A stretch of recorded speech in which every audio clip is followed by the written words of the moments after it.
संविधान खतरे में। अब तुम्हें तो समझ में आएगी संविधान खतरे में क्यों। अगर ये संविधान बाबा साहेब ने नहीं लिखा होता तो तुम्हें कोई फर्क नहीं पड़ रहा था। अब लेकिन संविधान बाबा साहेब ने लिखा है और बाबा साहेब तुम्हारे भगवान है ना, तो भगवान का लिखा हुआ संविधान खतरे में, चलो भाई कहाँ चलना है। अब वो लीडर क्या कहता है कि संविधान खतरे में है, मैं कर रहा हूँ आंदोलन, पहुँच जाओ। तुम पहुँच जाओगे, पहुँच गए, वहाँ देखी भीड़ बहुत इकट्ठी हो गई है, तो पहले तो कोशिश करेगा कि मैं खुद जो है इस भीड़ का फ़ायदा उठा के ये क्या बोलेगा कि संविधान बचाना है तो सत्ता चाहिए, सत्ता के बगैर हम कुछ नहीं कर सकते, है ना। तो उसकी बात तुम्हें ये समझ में आ जाएगी कि हाँ बात तो सही कह रहा, सत्ता चाहिए। तो बोलेगा सत्ता कैसे आएगी कि तुम मुझे वोट दो, ऐसे कहेगा, तुम मुझे वोट दो मैं संविधान चालूंगा, और तुम्हें ये बात समझ में आएगी तो तुम उसको वोट दोगे। या फिर क्या कहेगा कि देखो भाई मैं तो तुम्हारे वोट से जीत नहीं सकता, इसलिए एक काम करता हूँ, मुझे तुम्हें एमएलए पे बनाना है, मैं कांग्रेस जा रहा हूँ, हैं बीजेपी में जा रहा हूँ, मैं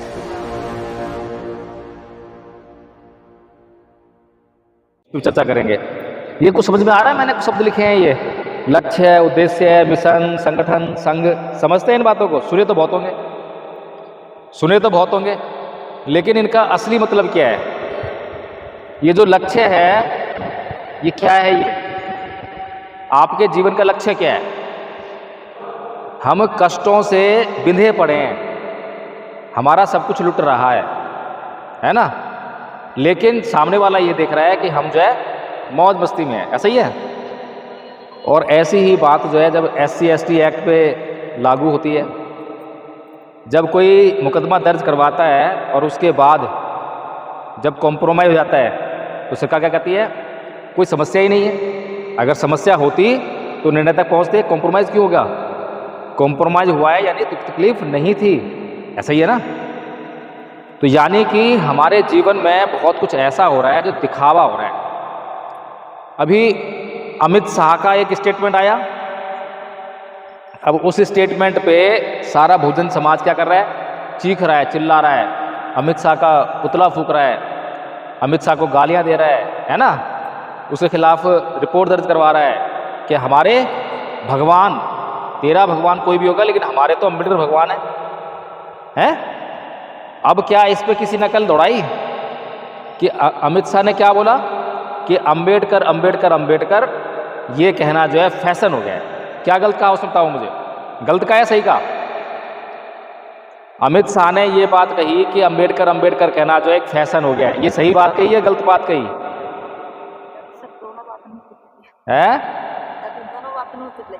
बुद्धिजीवी जो है किसे कहते हैं, मुझे यहाँ से मेरी कार दिखाई दे रही है, उससे भी आगे दिखा रही है, मैं जितना हो सकता है उतना आगे देखूंगा, और जितना आगे देखूंगा उतनी ज़्यादा मैं योजना बना लूँगा, ऐसा ही है।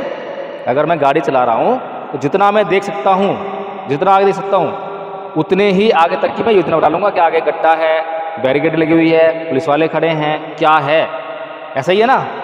तो ऐसे ही एक बुद्धिजीवी जो है दिमाग से बहुत दूर तक सोचता है, और जो जितना दूर तक सोचेगा उतने ही दूर तक के जितने कष्ट दिखाई देंगे उनके समस्याओं का हल करने के लिए योजना बना लेगा। सही बात है, गलत बात है। तो ऐसे ही आज जो हमारा बुद्धिजीवी वर्ग है, बुद्धिजीवी वर्ग क्या होता है, पढ़ा लिखा, अब जो उसके ऊपर जिम्मेदारी थी उसने जो है अगर ये दूरदर्शिता दिखाई होती तो आज हम संकट में नहीं होते क्या, नहीं होते।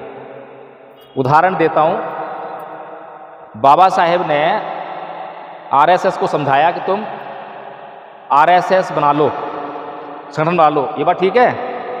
बाबा साहब ने कही थी RSS को संगठन बनाने के लिए, ये बात ठीक है ना। और बाबा साहब के कहने पे RSS ने संगठन बना लिया और आज वो मौज मार रहे हैं। कैसे कही बाबा साहब ने, कही थी बाबा साहब ने, नहीं समझ में आई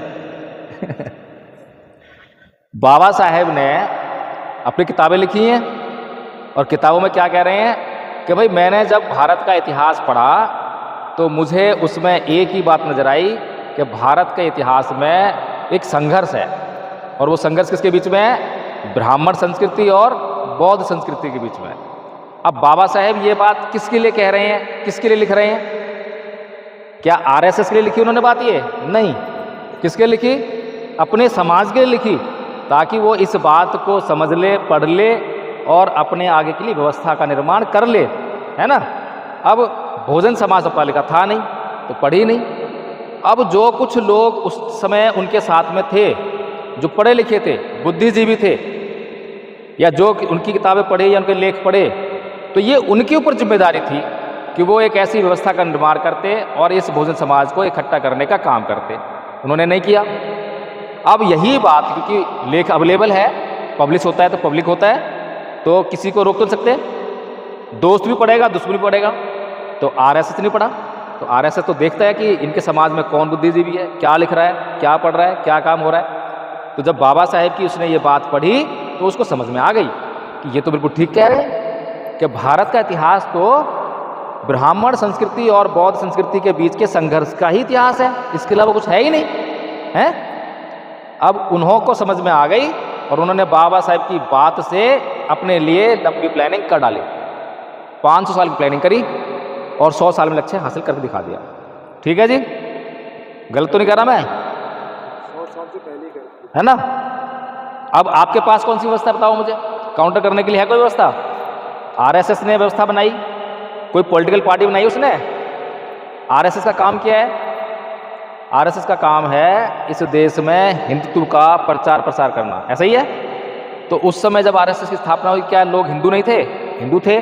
क्या बहुमत में नहीं थे? बहुसंख्यक हिंदू थे, हैं, बहुसंख्यक लोग थे। फिर वो क्या क्यों कर रहे थे हिंदुत्व का प्रसार जो है? बल्कि जितने उस समय हिंदू थे आज उससे कम है ना। आज तो बहुत सारे लोग उसमें बौद्ध बन गए, अम्बेडकरवादी बन गए। बहुत से लोगों ने बौद्ध धर्म अपनाया, नहीं अपनाया, लेकिन हिंदू धर्म छोड़ दिया ना। कुछ ईसाई बन गए, कमी है। लेकिन उन्होंने क्या काम करा उस समय कि हर एक के दिमाग में हिंदुत्व का भूत घुसाया है, राग लगा दिया, उनको राग रजित कर दिया। ऐसा कर दिया कि वो पागल हो गए, भक्त बन गए। आज वही दिखाई दे रहा है, बोल जय श्री राम, बोल जय श्री राम। पहले तो नहीं था ऐसा। ये कैसे हुआ? आरएसएस के कारण हुआ। तो आरएसएस का लक्ष्य क्या है? आरएसएस का लक्ष्य क्या है? हिंदुत्व का प्रचार करना नहीं। क्या है? सत्ता। उनका लक्ष्य है सत्ता। और सत्ता प्राप्त करने के लिए वो क्या कर रहे हैं? वो कर रहे हैं हिंदुत्व। क्यों कर रहे हैं? क्योंकि बाबा साहेब सोच नहीं है। समझ में आ रही है बात? ये जो हिंदुत्व का प्रचार करने की सीख किसने दी? बाबा साहेब। इस दुनिया में जब जब जिसके दुख को मिटाने के लिए जब जब किसी बुद्धिजीवी व्यक्ति ने उसके लिए कोई बात कही, तो उसने तो उसको देखानी, समझानी, पढ़ानी, लेकिन जिसके खिलाफ बात कही उसने पढ़ लिया और उसने एक व्यवस्था तैयार कर ली। जैसे कि कार्ल मार्क्स का नाम जानते हो? कार्ल मार्क्स ने जो है क्या व्यवस्था दी? किसके लिए कहा? मजदूरों को मालिक बनाने की बात की उसने, यही बात कही। और लिखा कि ए दुनिया भर के मजदूरों, तुम इकट्ठे हो जाओ और जितने भी साधन संसाधन हैं उन पे कब्जा कर लो और मिल बांट के जो है उनका उपभोग करो। अब ये बात आज के मजदूर जानते हैं क्या? उन्होंने पढ़ी क्या? अगर उन्होंने पढ़ी होती तो मालिक होते होते। तो किसने पढ़ ली? पूंजीपतियों ने पढ़ ली। पूंजीपति उस समय में भी पूंजीपति थे और आज भी पूंजीपति हैं, ऐसा ही है। तो जब जब दुख को दूर करने के लिए जिसने जो बात कही, जिसके लिए कही, उसने नहीं पढ़ी, उसके दुश्मन ने वो पढ़ ली। इसलिए हम जो है वहीं पे रहते हैं। तो ऐसे ही हमारे साथ हो रहा है। बाबा साहेब ने बात तो कही हमारे लिए। अब हमारा बुद्धिजीवी वर्ग क्या है? लोभी, लालची है, निजी स्वार्थों में लगा हुआ। उसे खुद एमएलए एमपी बनना है, ऐसा ही तो है। खुद एमएलए एमपी बनना है, इसलिए तुम्हारे से क्या मतलब है? तुम्हारे को तो बताएगा क्या क्या है? संविधान खतरे में है। क्या खतरे में है? अब तुम्हें तो समझ में आएगी संविधान खतरे में क्यों। अगर ये संविधान बाबा साहेब ने नहीं लिखा होता तो तुम्हें कोई फर्क नहीं पड़ रहा था। अब लेकिन संविधान बाबा साहेब ने लिखा है और बाबा साहेब तुम्हारे भगवान है, भगवान है ना। तो भगवान का लिखा हुआ संविधान खतरे में, चलो भाई कहाँ चलना है? अब वो लीडर क्या कहता है कि संविधान खतरे में है, मैं कर रहा हूँ आंदोलन, पहुँच जाओ। तुम पहुँच जाओगे? पहुँच गए, वहाँ देखी भीड़ बहुत इकट्ठी हो गई है, तो पहले तो कोशिश करेगा कि मैं खुद जो है इस भीड़ का फ़ायदा उठा के, ये क्या बोलेगा, कि संविधान बचाना है तो सत्ता चाहिए, सत्ता के बगैर हम कुछ नहीं कर सकते, है ना। तो उसकी बात तुम्हें ये समझ में आ जाएगी कि हाँ बात तो सही कह रहा, सत्ता चाहिए। तो बोलेगा सत्ता कैसे आएगी, कि तुम मुझे वोट दो, ऐसे कहेगा, तुम मुझे वोट दो मैं संविधान चालूंगा, और तुम्हें ये बात ही समझ में आएगी तो तुम उसको वोट दोगे। या फिर क्या कहेगा कि देखो भाई मैं तो तुम्हारे वोट से जीत नहीं सकता, इसलिए एक काम करता हूँ, मुझे तुम्हें एमएलए बनाना है, मैं कांग्रेस जा रहा हूँ, हैं बीजेपी में जा रहा हूँ, मैं एसपी में जा रहा हूँ, मैं इसमें जा रहा हूँ, उसमें जा रहा हूँ, ताकि मैं संविधान को बचा सकूँ। और तुम तब भी नहीं चूकते, तब भी क्या कहते हो कि भाई ऐसा एक काम करो, बीएसपी तो बचा नहीं पाएगी क्योंकि वो तो बर्बाद हो रही है, तो सपा को वोट कर दो। बीजेपी हराना ना, फोमो दिखाया जाएगा कि इसको हराना है, इसको हराना है तो इसको वोट कर दो, अपने को वोट मत करो, है ना। खैर ये बातें हो गई, बड़ी मोटी मोटी मैं समझाना चाह रहा हूँ कि हम जो है इस बुद्धिजीवी वर्ग का कितनी बुरी तरह से शिकार हैं। ये बुद्धिजीवी वर्ग जो है हमारा शोषण कर रहा है, और ये बुद्धिजीवी वर्ग जो है खुद वेंटिलेटर पे है, खुद अपाहिज है, इसकी सोच में कहीं भी गंभीरता नहीं है, दूरदर्शिता नहीं है। अगर दूरदर्शिता होती तो बाबा साहेब जो ये बात कह रहे हैं इसके लिए ये बात जो है वो पढ़ के जो है आपको आता, और आपको क्या कहता कि भैया लक्ष्य है, क्या है ये लक्ष्य है, इनका लक्ष्य क्या है, ये साधन क्या है, ये है, और हमारा लक्ष्य क्या है, हमारा लक्ष्य क्या है, हमारा लक्ष्य क्या होना चाहिए। अगर हमारा लक्ष्य भी इसको बना लें, सत्ता, बड़ा वो है क्या नाम है लोगों में, सत्ता चाहिए है ना, चलो सत्ते बना लेते हैं। तो इसका जो है साधन क्या होना चाहिए, यहां पर साधन क्या है, तो यहां पर साधन क्या होगा, है बौद्ध संस्कृति। अब मैं गलत कह रहा हूं सही कह रहा हूं, है। तो हमारा लक्ष्य जो है सत्ता है, तो उसका जो साधन है ये होना चाहिए बौद्ध संस्कृति। अगर भारत में बौद्ध संस्कृति का प्रचार प्रसार होगा तो फिर क्या होगा, अभी बाहर मूर्ति लगी हुई है भगवान बुद्ध की, खतरे में है, पिछली बार भी आया था, रो रहे थे खतरे में है। खतरे में क्यों है, 10-20 लोग हैं और यहाँ इतना बड़ा गांव है, ये सारा गांव तो जो है हिंदू है और तुम मुट्ठी भर जो है बौद्ध हो, तो खतरे में इसलिए तो है। तो लड़ाई काहे की है,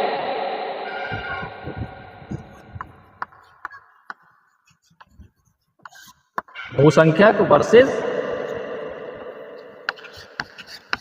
अल्पसंख्यक, ये कुछ और है?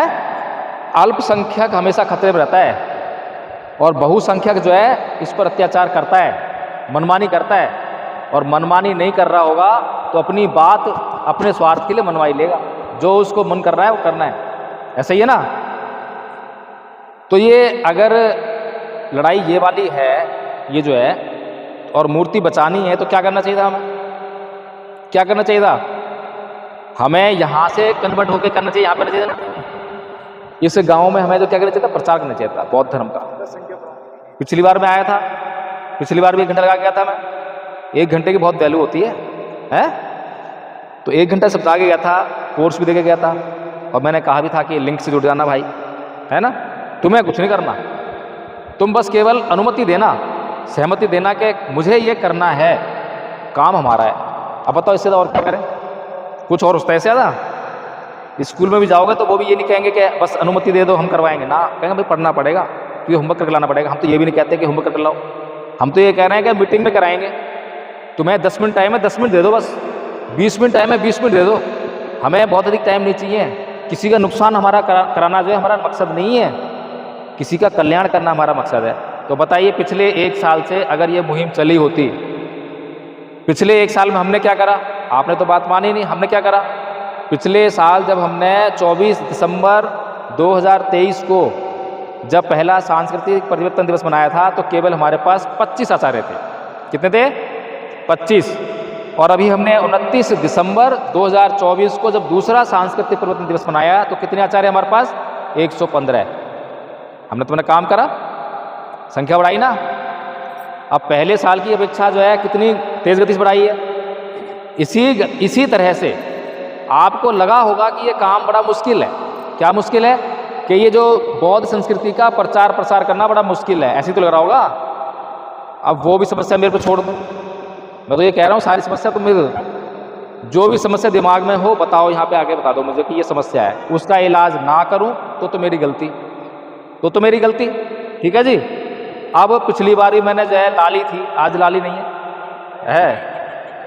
मतलब पिछले साल 25 थे, साल 100 कर दिए। हाँ, और अगले तो साल में 1000 पार कर देना, कहने मतलब संख्या बहुत संख्या हो रहे हैं, अब संख्या हो रहे हैं, सोचने की बात है। तो लाली से मैंने पूछा, मैंने क्या पूछा था, कितने बौद्ध हैं, हाथ खड़ा करा था सबने, और उसमें से मैंने पूछा था कि बौद्ध धर्म क्या है, कौन बताएगा। लाली ने हाथ खड़ा किया था, लाली आई थी, है वीडियो है ना, वीडियो पड़ा हुआ है।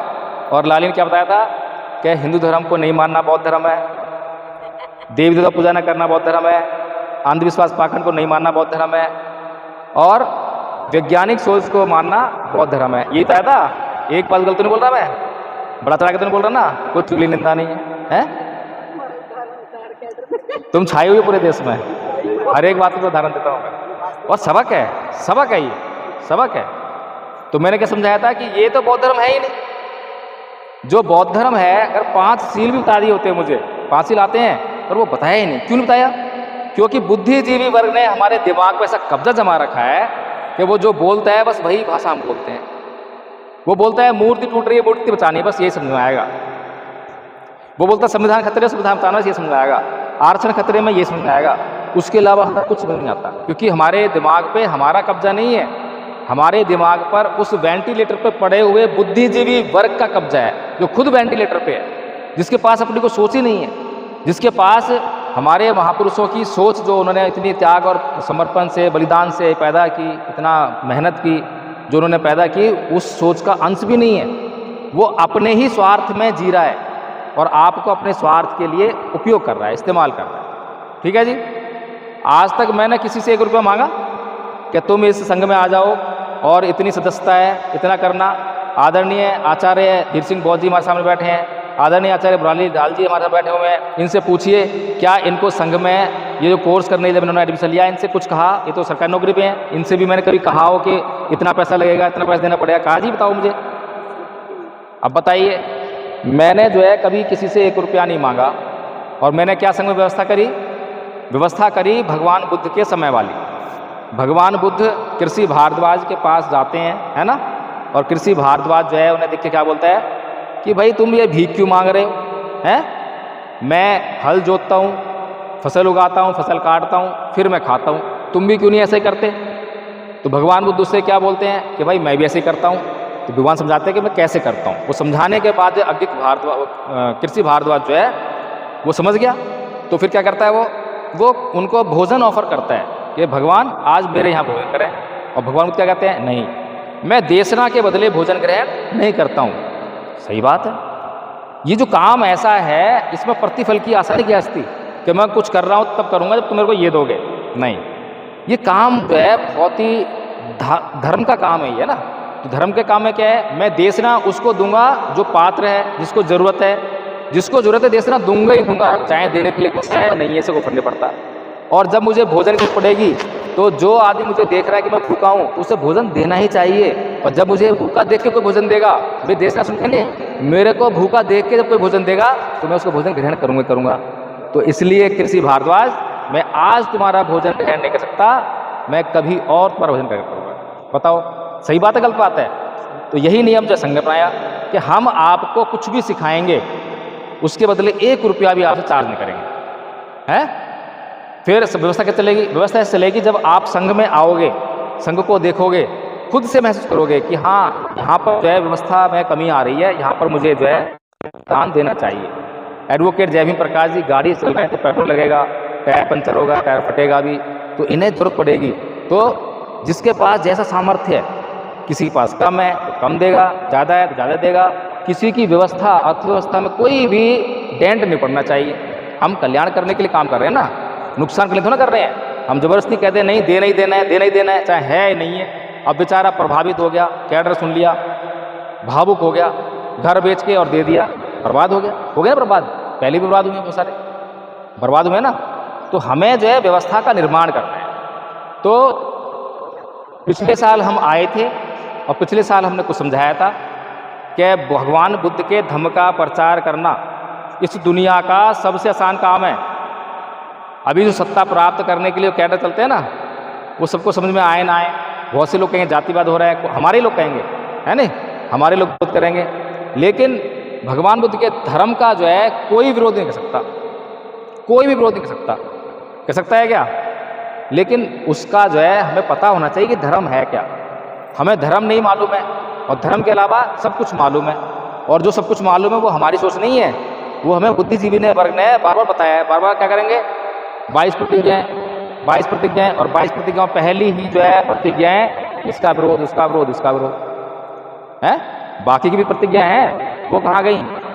तो बाबा साहेब जो कुछ करना चाहते थे वो तो तुम्हें करना ही नहीं है, वो तो कसम खा के करना ही नहीं है। और जो नहीं करना चाहते थे वो बार बार करेंगे।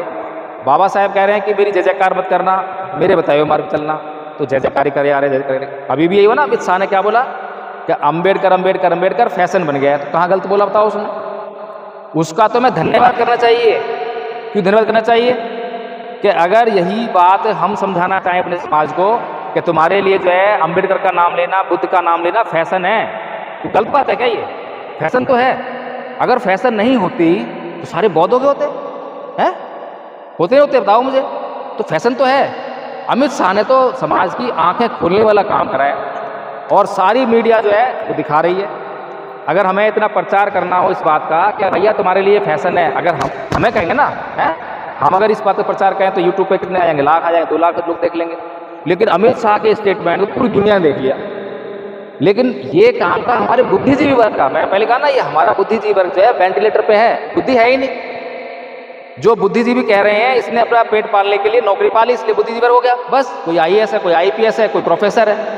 क्या कर रहे हैं? अगर प्रोफेसर वर्ग या जो IAS IPS है ये बुद्धिजीवी होता तो अमित शाह की स्टेटमेंट से फायदा उठाता और समाज को बोलता कि भैया देखो असली बात कह दी है, अब तो जाग जाओ।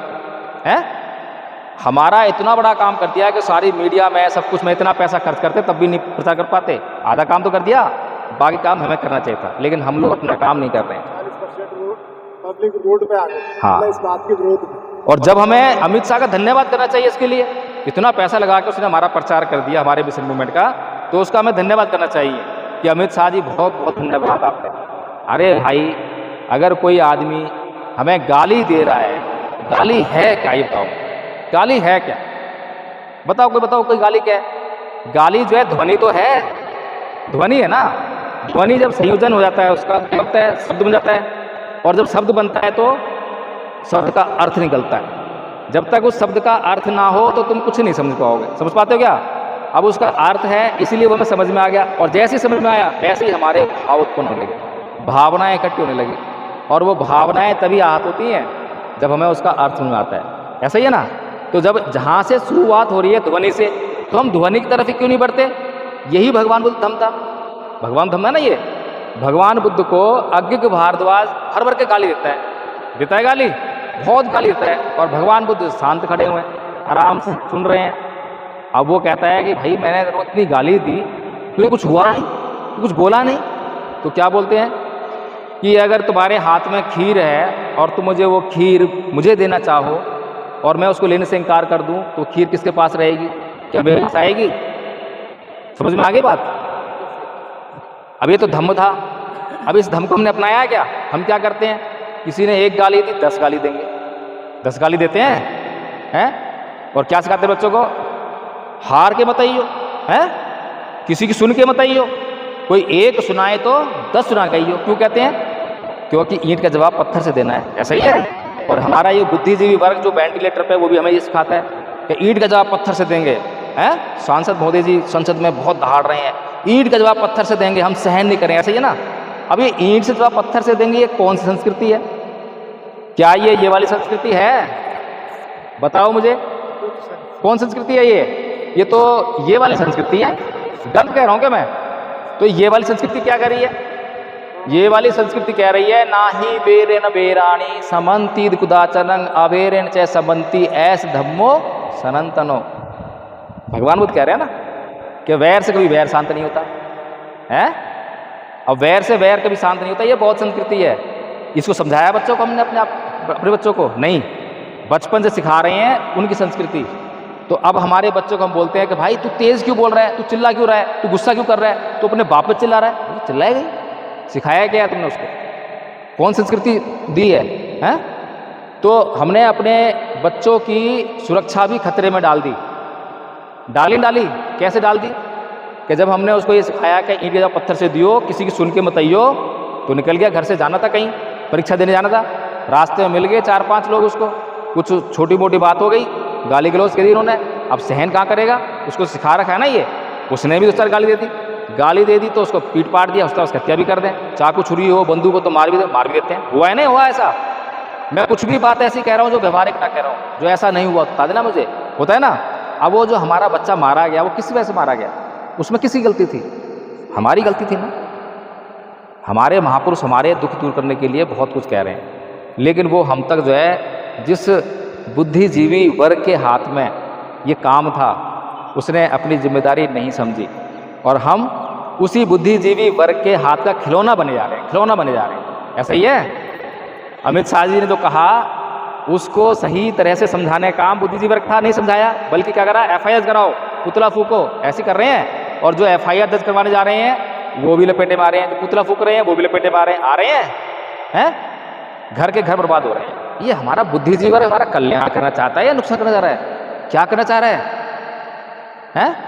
तो हमें जो है ये सोचना पड़ेगा, समझना पड़ेगा कि हमारा जो है लक्ष्य क्या है, हमें क्या करना है।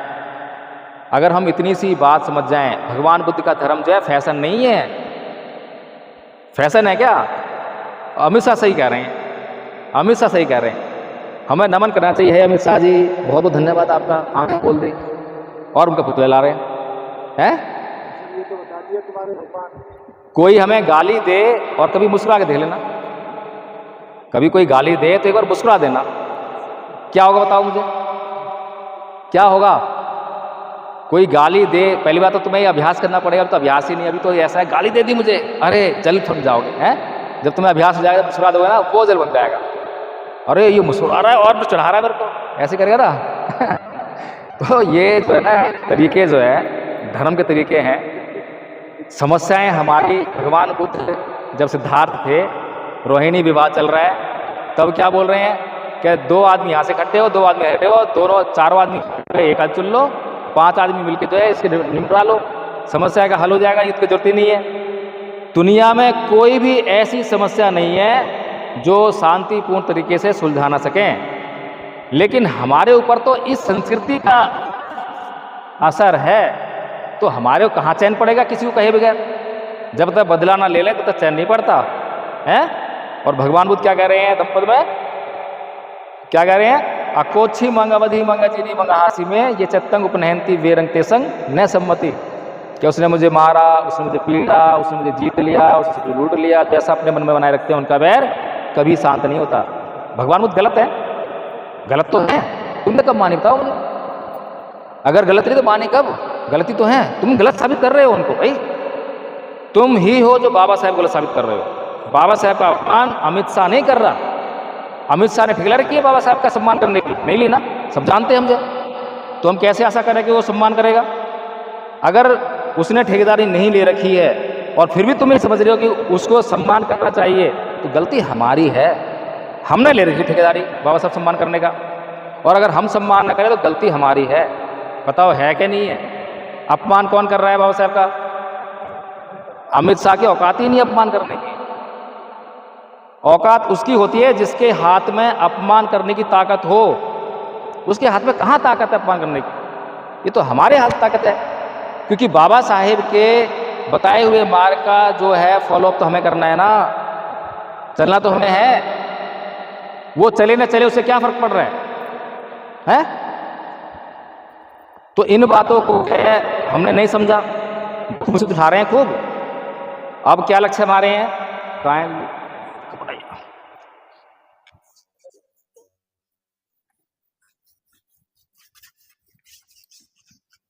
कोई भी सवाल मन में उठ रहा हो तो पूछ लेना, और सवाल का जवाब ना जैसे पूछो गलती मेरी।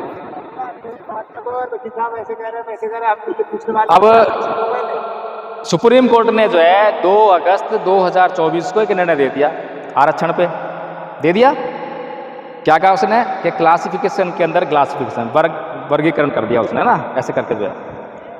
फिर बुद्धिजीवी वर्ग जो वेंटिलेटर पड़ा हुआ है एकदम उठा और क्या बोला क्या ये सुप्रीम कोर्ट ने बहुजन समाज को तोड़ने का काम किया, ऐसे बोला। अभी जो है आरक्षण का लाभ कौन ले रहा है बताओ मुझे, आरक्षण का लाभ कौन ले रहा है बताओ मुझे, आप में से कोई ले रहा है क्या? जो आरक्षण को बचाने के लिए आंदोलन करते हैं क्या वो आरक्षण का लाभ लेते हैं? बताओ नौकरी पाते हैं क्या वो? और जो आरक्षण का लाभ लेकर नौकरी पाए हुए हैं क्या वो आरक्षण के लिए बचाने के लिए वो आंदोलन करते हैं क्या? तो आप आंदोलन क्यों करते हो? क्यों करते हो? क्योंकि जो आरक्षण का लाभ ले रहा है वो आपके बीच में एक मैसेज भेजता है आरक्षण खतरे में है, और आप कहते हो बाबा साहब ने हमें इतनी मुश्किल से आरक्षण दिया था और हमारा आरक्षण खतरे में है, चलो आंदोलन करेंगे, ऐसे बोलते हैं। चलो बस जलाएंगे, चलो ये करेंगे, चलो वो करेंगे। भैया समझ में नहीं आ रहा, बाबा साहब खुद कह रहे हैं कि आरक्षण जो है हमेशा हमेशा के लिए नहीं है, कह रहे हैं ना। और तुम्हारा बुद्धिजीवी वर्ग कौन सा है? जो वेंटिलेटर पड़ा हुआ है, जो नौकरियों में है, वो कह रहा है आरक्षण खतरे में है। आरक्षण खतरे में नहीं है, उसकी सुख सुविधाएं खतरे में है, क्योंकि जो उसने प्राप्त कर लिया है अब उसके बच्चे प्राप्त कर रहे हैं, बच्चे तो मिलेंगे, अब उसके बच्चों को अच्छी से अच्छी एजुकेशन मिलेगी, तो नौकरी किसको मिलेगी? तुम्हें मिलेगी, उनके बच्चों को मिलेगी। तो आरक्षण खतरे में जो है तुम्हारे लिए नहीं है, आरक्षण खतरे इसके लिए है, ऐसे ही है। यानी कि जितने भी आपके आंदोलन चल रहे हैं वो समझ लीजिए कि आपका जो बुद्धिजीवी वर्ग जो वेंटिलेटर पे है आपको गुमराह करने के लिए, अपना उल्लू सीधा करने के लिए आपके बीच में वो लेकर आ रहा है, ताकि वो आपके माध्यम से आपके बगैर कुछ नहीं कर सकता। वो जब तक ये जो जनसंख्या है चाहे थोड़ी सी है, थोड़े से लोग जागे हैं, ये इकट्ठे हो जाते हैं तो कहीं ताकत दिखा देता है, कभी बीजेपी को दिखाता है तो वहाँ जाता है देखो मेरे पीछे इतने लोग हैं, बनाओ मुझे एमएलए, बनाओ मुझे एमपी, ऐसे होता है। उदित राज उदाहरण है, अभी राजेंद्रपाल गौतम उदाहरण है, सारे उदाहरण तो हैं ये है, इतिहास बड़ा पड़ा है ऐसे लोगों से जो है। लेकिन आम जनता को ये बातें समझ में नहीं आती कि आम जनता अपने में कुछ नहीं बेचारी क्या करे, ये काम तो बुद्धिजीवी वर्ग का है। अब मैं बुद्धिजीवी हूँ, मैं आ गया आपके बीच में, आ गया ना, अब मेरी बात क्यों मानोगे? कोई मानने का कारण है मेरी बात? मेरा कोई नाम नहीं है बहुत बड़ा, मुझे कोई बहुत बड़े बड़े मंच पे लोग बुलाते नहीं है, मुझे कोई बहुत बड़े मंच पे लाके फूल बुलाते नहीं है, मेरे कोई इंटरव्यू नहीं लेते हैं, बहुत बड़ा पद पे ना मैं प्रोफेसर, ना मैं कोई जज, ना मैं कोई आईएएस, ना मैं कोई आईपीएस, तो मेरी बात क्यों मानोगे? मानोगे क्या? अब इसीलिए मुझे जो है ऐसे एक एक दो दो चार चार आदमी की मीटिंग लेके मेहनत करनी पड़ती है। पिछली बार आया मैं 1 घंटा लगा के गया, कोई फर्क नहीं, जीरो रिजल्ट। आचार्य धीर सिंह गौर जी हमारे बीच जुड़े और वो आचार्य बन गए। नहीं अभी रुकिए ना ना हमें जरूरत ही नहीं ना, हम क्यों कहें आचार्य जी, हम क्यों कहें? हमारी दुख दूर करने के लिए अगर हमें काम करना हो तो हम करेंगे। अगर आपको लगे कि आप दुख मुसीबत में हो और दूर करना है तो करो, मेरे का काम थोड़ा ना है। मेरे लड़के का शादी ब्याह होगा तो मैं पूछ लूँगा आपको कि आओ जी क्या नाम है मेरे लड़के शादी ब्याह है, ये तो शादी ब्याह आपका है, आपको पूछना पड़ेगा, है ठीक है गलत है? तो फिर ये तो खैर मैंने मुद्दे दे दिए, कभी ईवीएम का मुद्दा हो गया, कभी किसी का मुद्दा हो गया, ये सारे मुद्दे जो है हवाई हैं। और जो आरक्षण खतरे में है, आरक्षण हमारा खतरे में नहीं है, संविधान खतरे में है। संविधान तो खतरे में कैसे होगा? संविधान की जब प्रति जला दी, संविधान की जलाई थी ना प्रति, तो देश में आग लग गई, क्योंकि फैशन है आंदोलन करने का, आंदोलन करने का, जय जय भीम बोलने का, ये फैशन है। तो जब प्रति जलाई, पुस्तक जला दी संविधान की, तो संविधान खतरे में हो गया, अपमान हो गया उसका? नहीं हुआ। होता है क्या? एक बार एक बौद्ध भिक्षु से एक पत्रकार ने पूछा कि भाई ये बताओ आपकी सबसे पवित्र पुस्तक कौन सी है? बोला भाई धम्मपद है। अच्छा, अगर इस धम्मपद को कोई आदमी जो लैट्रिन पॉट होता है उसमें फेंक दे तो क्या कहोगे, क्या करोगे उसको? तो बौद्ध भिक्षु बोले सबसे पहले तो मैं प्लम्बर को बुलाऊंगा कि कहीं वो जो लैट्रिन पॉट है चौक ना हो जाए। ये जवाब केवल और केवल एक बौद्ध ही दे सकता है, क्योंकि बौद्ध के लिए पवित्रता जो है उस किताब में नहीं है, उस किताब में लिखी हुई बातों में है। तो संविधान जो है उस किताब में नहीं है, संविधान जो है उसके भीतर लिखे हुए प्रावधानों में, अधिकारों में है? अब हमारे अधिकार और प्रावधान तो रोज घायल हो रहे हैं। कितने प्रावधान छीन लिए। अभी धर्मनिरपेक्ष शब्द को बदल के इस सरकार ने कर दिया पंथ निरपेक्ष, है? समझ में नहीं आया हमारे को। करा आंदोलन किसी ने? इतने बड़े बड़े बुद्धिजीवी हैं, करा इन्होंने कोई आंदोलन? कितने हमारे आंदोलन, कितने हमारे अधिकार अब तक छिन गए हैं, कितने इंडस्ट्रीज का निजीकरण हो गया है, करा कोई आंदोलन? कितना शिक्षा का नाश कर दिया है, कितनी शिक्षा पे महंगाई आ गई है, करा आंदोलन? कभी आपको मुफ्त शिक्षा के लिए इस बुद्धिजीवी वर्ग ने सड़क पे आके आंदोलन करने की बात कही? क्यों नहीं कही? क्यों नहीं कही? अगर शिक्षा मुफ्त हो गई तो फिर आप लोग भी इस बुद्धिजीवी वर्ग के बच्चों के साथ में कंपटीशन में बैठ जाओगे, चाहेगा वो? तो आपकी शिक्षा से मतलब नहीं है, आपका कल्याण करने से मतलब नहीं है, उसका सिर्फ एक ही बात से मतलब है कि मैं कैसे जो है सुख सुविधाओं का उपभोग करूं। तो ये कौन हो गया? ये बुद्धिजीवी वर्ग हमारा, ये जो हमारा बुद्धिजीवी वर्ग है हमारे समाज का, ये कौन हो गया? ये हमारे ही समाज में एक ब्राह्मण वर्ग पैदा हो गया नहीं हुआ? वही तो काम कर रहा है। एक ब्राह्मण भी ऐसा ही व्यवहार करता है, असमानतावादी, भेदभाव करता है? मैं कई अपने समाज के बड़े बड़े लोगों के घर में गया। एक बार, बहुत बड़ा नाम है, नाम नहीं लूँगा, अच्छा नहीं लगता, बहुत बड़ा नाम है, किताबें लिखते हैं। मेरी माँ के गांव से जो है हमारे मामा जी आए और मुझे लेकर गए कि हमारे गांव के ही हैं वो, और उन्होंने मूर्ति लगवाई है, इतना बड़ा काम करा है, बुद्धिवार बनवाया है। मैं कहा तो चलो, तो जानकारी में भी है, चलो चलते हैं उनके पास। गए उनके पास। पहली बात तो बाहर बैठे हम ड्राइंग रूम में, घर का कोई सदस्य नहीं आया, सारे घर के सदस्य, बेटा जॉब पे, बहू जॉब पे, सारे जॉब पे हैं, कोई नहीं आया। हमारे सामने चाय आ गई, चाय के साथ में बिस्कुट और नमकीन आ गई। अब वो तो पता नहीं क्या है, कि पता नहीं, मेरे को शायद ऐसी बातें करने के लिए ऐसी घटनाएं घटती हैं, शायद ऐसा होता हो। थोड़ी देर बाद उनके समधी आ गए, थोड़ी देर बाद ही। अब जैसे ही वो आए तो चाय तब भी आई, और साथ में क्या आया, वो क्या क्या होता है, काजू, किशमिश, बादाम, एकदम से उनको पटारा खुल गया। अब बताइए हम कौन थे? हम कौन थे बताइए? अछूत थे? अछूत नहीं थे? हमारी आदमी ने हमें अछूत बना दिया। तो इस समाज का जो बुद्धिजीवी वर्ग है कितना खतरनाक है, समझ रहे हो? दूसरे आदमी में हमारा नुकसान करने की क्षमता नहीं है, ये तो हमारे ही लोग हैं। वो गरीब की हैसियत से खिलाएंगे, अमीर को अमीर की हैसियत से खिलाएंगे, केवल ये भेदभाव है ना। जबकि वो गरीब आदमी बेचारा अगर तुझे चीज खाता तो बंदा नाम दसेगा देता, तुझे काजू बादाम खिलाए। और देखिए मेरी एक आदत में झूठ नहीं बोलता, एक भी बात मैंने झूठ नहीं बोली है।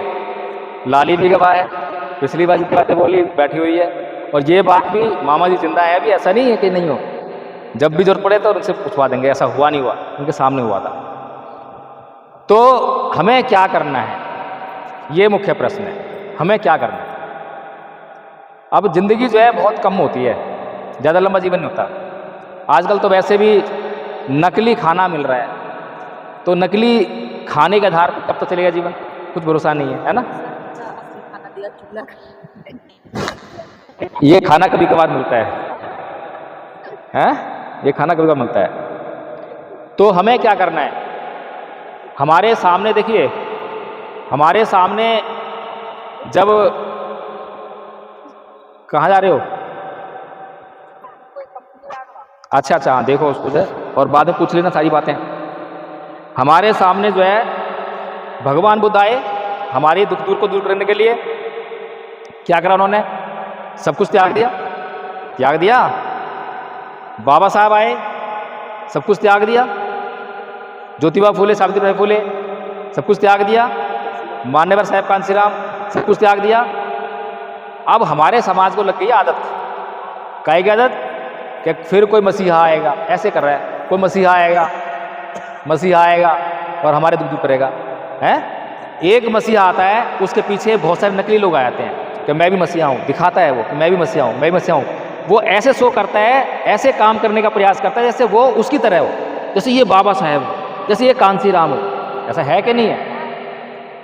और हम जो है उसकी बातों में आके उसको, क्योंकि हम प्रभावित हैं ना पिछले आंदोलन से, पिछले महापुरुष से प्रभावित हैं, वो भावनाएं हमारे अंदर आ गई हैं, घर कर गई हैं, और ये भावनाएं हमारा बहुत नुकसान करती हैं। एक बार जिसके साथ हमारी भावनाएं जुड़ गई तो वहाँ जो है पूजा पाठ शुरू हो जाएगा, नायक पूजा। बाबा साहब कहते हैं कि नायक पूजा बहुत खतरनाक होती है, ये तनासा को जन्म देती है। हो रहा है ना ऐसा? जब जब नायक पूजा करोगे तब ऐसा देखने को मिलेगा। तो समस्या का हल क्या है? मैं तो अभी तक समस्या समझता ही है, समस्या समस्या समस्या समस्या तो आप भी जानते हो। तो समस्या का हल क्या है? हल महत्वपूर्ण है। क्या होना चाहिए? हल बताइए मुझे ना। कोई हल समझ में आ रहा है क्या? है कोई हल समझ में आ रहा है?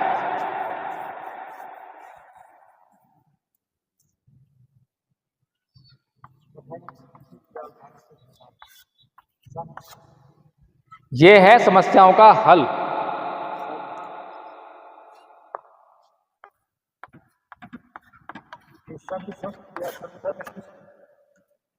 ये जो संगठन है इसमें एक अध्यक्ष होगा, कोषाध्यक्ष होगा, ऐसा ही है। अब तक जितने संगठन देखे हमने उसमें क्या होता है? एक अध्यक्ष बना दिया, एक कोषाध्यक्ष बना दिया, और जो कोषाध्यक्ष बनाया है उसके पास कोष ही नहीं है। होता है कभी? कोष किस पे मिलेगा? वो अध्यक्ष पे मिलेगा। सारी पावर किस पे मिलेंगी? अध्यक्ष पे मिलेंगी। वो घर में बैठ के सारा चलाता है नहीं? तो इसका मतलब इसीलिए संगठन जो है अपना काम नहीं कर पाता। ठीक बात है। लाखों संगठन बाबा साहेब के नाम पे और भगवान बुद्ध के नाम पे चल रहे हैं, चल रहे। फिर क्यों नहीं सफलता मिल रही है? सफलता इसलिए नहीं मिल रही है, एक तो इनके पास कोई लक्ष्य नहीं है। सही का गलत का?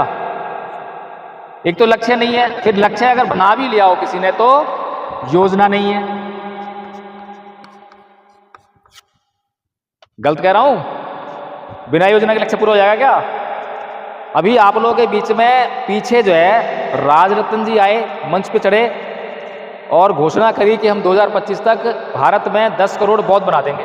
कही थी, सुनी थी, रिकॉर्डेड स्टेटमेंट है, यूट्यूब पे देख सकते हैं आराम से। और ऐसे ही बयानबाजी और भी बहुत भिक्षुक करते हुए दिखाई दिए। क्यों? क्योंकि आपको ये जो वाक्य हैं, ये जो शब्द हैं प्रभावित करते हैं, क्योंकि आप ऐसा सुनना पसंद करते हो। और जो आप सुनना पसंद करते हो वही लोग जो हैं, ये जो बुद्धिजीवर जो वेंटिलेटर पे है, वो बार बार आके आपको वही बातें बोलता है, क्योंकि यही बातें आपको सुनना पसंद है। और जब वो जो आपको सुनना पसंद है और जब वही बातें वो बोलेगा तभी तो आप उसके पीछे आओगे। आपको अगर जो बातें सुनना पसंद नहीं है, अगर वो बातें बोले तो पीछे जाओगे क्या उसके? नहीं जाओगे। तो एक समाज सुधारक होता है और एक होता है राजनीतिक, होता है ना, एक राजनीतिक व्यक्ति होता है। दोनों में फर्क क्या होता है? कि एक राजनीतिक व्यक्ति जो है वो बात बोलता है जो आप सुनना पसंद करते हो, जो आपको अच्छी लगती है। उसको इस बात से कोई मतलब नहीं है कि उस बात की आपको जरूरत है या नहीं है। सही है? लेकिन एक समाज सुधारक वो बात बोलता है, वो काम करता है जिसकी आपको जरूरत है, बेशक वो आपको पसंद हो या ना हो, वो इसमें परवाह नहीं करता।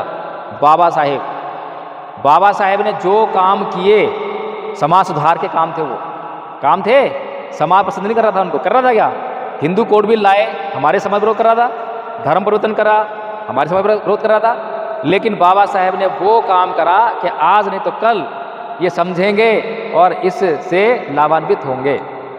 समझ में आ गया? राजनेता और जो सामाजिक कार्यकर्ता होता है, समाज सुधारक होता है, उसके बीच में कितना बड़ा फर्क है। इसलिए कभी भी राजनेता को पहचानना, और जब भाषण बजे, भाषण बहुत अच्छी बातें कर रहा हो, ताली बजाने से पहले 10 बार सोच लेना कि ताली मैं इसलिए बजा रहा हूँ क्योंकि मेरा मनोरंजन हो रहा है। अगर मनोरंजन करना हो तो घर में जाके एक फिल्म देख लेना। लेकिन वो जो मंच से खड़ा होकर जो भाषण दे रहा है उसके पीछे जाने का काम करते हो, वहाँ वोट भी देकर आते हो, वहाँ अपना जीवन बर्बाद करके आते हो। अगर मनोरंजन करना हो तो घर में जाकर फिल्म देख लेना, लेकिन गंभीर चिंतन करना, सोचना कि वो जो बात बोल रहा है क्या वास्तव में उसकी मुझे ज़रूरत है, या मुझे पसंद है इसलिए बोले जा रहा है, वो मुझे फैसिनेट करने के लिए, मुझे लुभाने के लिए बात कर रहा है। अभी दिल्ली में केजरीवाल ने 2-2 हज़ार रुपये महिलाओं देने की बात कह दी। क्यों कही? क्यों कही? समाज सुधार है क्या ये? समाज का भला कर जाता है वो? नहीं, इसमें समाज का काहे का भला है? अगर वो समाज का भला करना चाहता तो घोषणा करता कि भाई प्रत्येक परिवार में मैं एक नौकरी दूंगा, एक नौकरी दे देना, तू बिजली का बिल भी ले लियो, पानी का बिल भी ले लियो, है, और 2 हज़ार रुपये मत दियो, देगा नौकरी? तो इसलिए अपना कल्याण करना है तो क्या करना पड़ेगा? आत्मदीपो भव, खुद से चिंतन करना पड़ेगा, खुद से सोचना पड़ेगा। ठीक है जी, क्लियर है? तो संघ हमारी समस्याओं का हल हो सकता है। क्यों हो सकता है, कैसे हो सकता है? भगवान बुद्ध का भिक्षु संघ था, उससे पहले साक्य संघ था। ये संघ कैसे निर्णय लेते थे? क्या संघ का जो मुखिया होता था, क्या उसकी बात मानते थे लोग? बोलो मुझे। बहुमत के आधार पर। मैं अगर मुखिया हूं तो मैं खाली प्रस्ताव ला सकता हूं। मेरा जो काम है कि मैं मीटिंग को बुलाऊंगा, मीटिंग को देखूंगा, किसको बोलना है किसको नहीं बोलना है ये देखूंगा। लेकिन किसी भी विषय पर निर्णय जब होगा तो उसमें सभी लोग शामिल होंगे और जो सब लोग चाहेंगे वही होगा। ऐसे ही है। तो इसी तरह से हमने ये बना दिया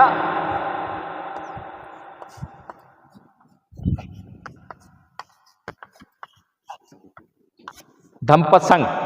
ठीक है, बनाया किसने? चलो मैं बना दिया। अब मेरे कितने अधिकार इसमें सुरक्षित हैं? 0, कोई अधिकार नहीं। कोई अधिकार है तो किस लिए है? संघ के लक्ष्य को पूरा करने के लिए। अगर संघ का लक्ष्य पूरा होता है तो अधिकार मिलेंगे, संघ का लक्ष्य पूरा नहीं होता तो कोई अधिकार नहीं मिलेगा। ठीक बात है? तो ये धम्मपद संघ हो गया। इसमें ये तमाम सारे लोग हैं और इसके लगभग 110 नियम हैं। कितने नियम है? 110 नियम है। जो 110 नियम पे चलेगा वो संघ का सदस्य बना रहेगा, जो इसका उल्लंघन करेगा वो संघ से बाहर हो जाएगा। ठीक है? अब ये नियम किसके लिए है? कल्याण करने के लिए, नुकसान करने के लिए? अगर सबका कल्याण इससे होगा तो सभी मानेंगे और नुकसान होगा तो कोई नहीं मानेगा। इसीलिए पिछले 2 साल से संघ चल रहा है, खराब नहीं हुआ। इस संघ में कोई बाहर नहीं गया, जो एक बार आ गया तो आ गया, बाहर कोई नहीं गया। कुछ लोग गलत मानसिक प्रवृत्ति के लोग, जो लोग इस कार्य में बाधा पहुंचाना चाहते हैं, वो भी आएंगे और वो कुछ ना कुछ ऐसा करेंगे जिस पर कि संघ उन्हें बाहर निकालने के लिए मजबूर हो जाएगा। भगवान बुद्ध का जो भिक्षु संघ था उसमें ऐसा होता था। पहले 11 वर्ष तक भिक्षु संघ के लिए कोई विनय नहीं था, कोई नियम नहीं था, क्योंकि सभी लोग जो हैं आपस में कुशलता से व्यवहार कर रहे थे। लेकिन जब देखा कि 11 साल के बाद क्या हुआ, जब भिक्षु संघ का प्रभाव समाज में फैलने लगा और समाज में ऐसे लोग भी भिक्षु बनने लगे जिनका उद्देश्य निर्वाण प्राप्त करना नहीं था, जिनका धर्म से कोई मतलब नहीं है, क्योंकि भिक्षुओं को अच्छी तरह से दान मिलता है, भोजन की व्यवस्था हो जाती है, तो इसीलिए वो पेट पालने के लिए भिक्षु संघ में शामिल हो गए, लेकिन आचरण नहीं कर रहे थे। तो जब शिकायतें समाज से आने लगी कि आपके जो भिक्षु हैं वो इस तरह का आचरण करते हैं, तो फिर भगवान बुद्ध को संघ का विनय बनाना पड़ा, संघ के लिए नियम बनाने पड़े। 227 नियम है और 311 नियम है। 227 नियम भिक्षुओं के लिए और 311 भिक्षुणियों के लिए नियम है। ठीक है? तो ऐसे ही धम्मपद संघ ने भी 110 नियम बना रखे हैं और सभी लोगों को जिम्मेदारी दी है, किसी एक को नहीं दी कि तू मुखिया भाई तू देखेगा कि कौन तोड़ रहा है कौन नहीं तोड़ रहा। नहीं, हर बुधवार को पवारना विधि होती है और ये भी बहुत सारे भिक्षु भी नहीं जानते हैं कि पवारना विधि क्या होती है। पवारना विधि होती है कि उस दिन जो है संघ बैठता है और संघ का जो है एक संचालन कर रहा होता है मीटिंग का, वो पूछता है बताइए आप में से किस किस ने 5 सीलों में से सीलों का उल्लंघन किया है और संघ के बनाए हुए नियमों का उल्लंघन किया है। जब कोई हैंड रेज नहीं होता तो ये समझा जाता है कि किसी ने उल्लंघन नहीं किया है। फिर उसके बाद पूछता है कि संघ के किसी भी सदस्य ने किसी अन्य सदस्य को संघ के सील का उल्लंघन करते हुए या संघ के नियमों का उल्लंघन करते हुए देखा हो तो वो हैंड रेज करें, वो बताएं। तो इस तरह से संघ जो है हमेशा हर सप्ताह जो है अपने आप को शुद्ध रखता है और किसी की कोई भी समस्या हो तो उसको प्रस्ताव के रूप में पेश करने की स्वतंत्रता है। कोई भी व्यक्ति, चाहे वो आचार्य प्राचार्य है या नहीं है, चाहे अभी जुड़ा है, अगर अभी पहले दिन जुड़ा है कोई समस्या हुई उसको, तो वो भी संघ में प्रस्ताव लेके आ सकता है और संघ को वो प्रस्ताव पर निर्णय करना पड़ेगा, संघ को वो समस्या हल करनी पड़ेगी, संघ को न्यायिक होना पड़ेगा। जब तक संघ न्याय करता रहेगा संघ बना रहेगा, जिस दिन अन्याय होने लगा संघ खत्म हो जाएगा। ठीक है? तो हमारी समस्याओं का हल ये है। अब ये हल है संघ। ठीक है? अब संघ क्यों है? क्योंकि हमारे पास एक लक्ष्य है। लक्ष्य जो है हमारे पास क्या है? हमने बनाया लक्ष्य सत्ता, है ना?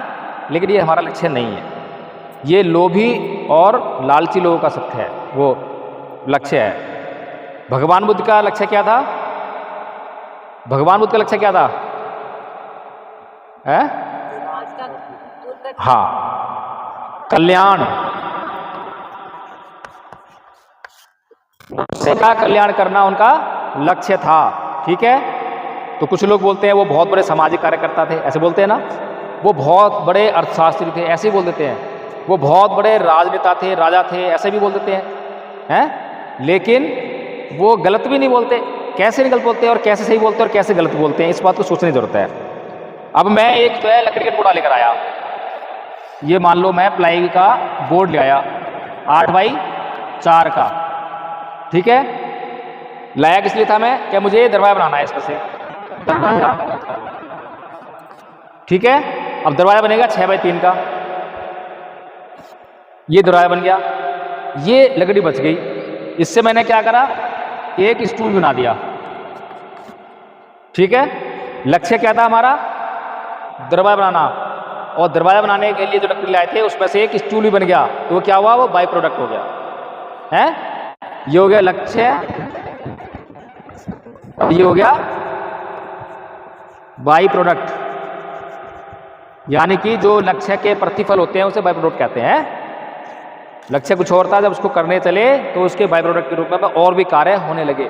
तो भगवान बुद्ध का लक्ष्य था कल्याण करना, और जब वो कल्याण करने के लिए लोगों के दिमाग को शुद्ध कर रहे थे, उनके भीतर से काम, क्रोध, मोह, लोभ, द्वेष, तृष्णा, ईर्ष्या, राग, जितने भी विकार होते थे, जब उनको विजय पाने के लिए प्रेरित करते थे और लोग ऐसा करने लगते थे, तो क्या होता था? समाज को एक अच्छा राजा मिलता था जो कल्याणकारी है। ऐसे ही हुआ ना, राजा बिंबिसार, प्रसेनजीत और भी बहुत सारे राजा आए। तो जितने भी राजा शरण में आए वो धार्मिक हो गए, प्रजा का कल्याण होने लगा। फिर जो व्यापारी थे वो भी आए, धार्मिक हो गए, शोषण बंद हो गया, दान शुरू हो गया, लोगों का कल्याण शुरू हो गया। फिर समाज में जो ब्राह्मण, जो समाज में भेदभाव फैला रहे थे, असमानता फैला रहे थे, जातिवाद कर रहे थे, वो भी शरण में आए, वो भी शुद्ध हो गए। फिर समानता फैल गई, शुद्ध हो गया। कितने सारे काम एक लक्ष्य को प्राप्त करने पर प्राप्त हुए। तो ऐसे ही जब हम अपने जीवन में एक लक्ष्य बनाएंगे, और वो लक्ष्य क्या होगा?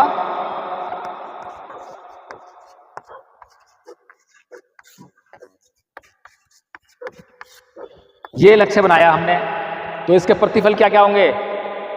हैं?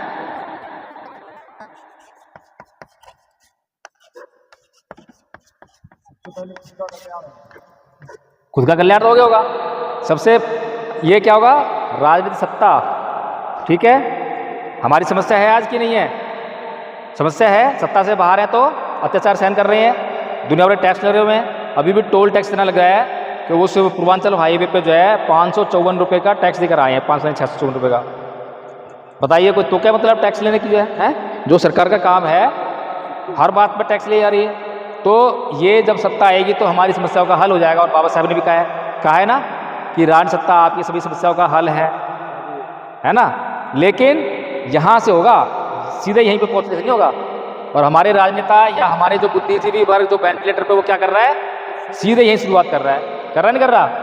अरे भाई, हमारे आदमी को अभी MLA बनाने वाले लोग कौन है? बताओ कौन है? कौन चुनते हैं उसको? हिंदू चुनते हैं या मुसलमान चुनते हैं? बौद्ध चुनते हैं क्या? जब उस हमारे आदमी को बौद्ध लोग जो है चुन ही नहीं रहे हैं, जिनके पास ताकत ही नहीं, बौद्ध लोग चुने कहाँ?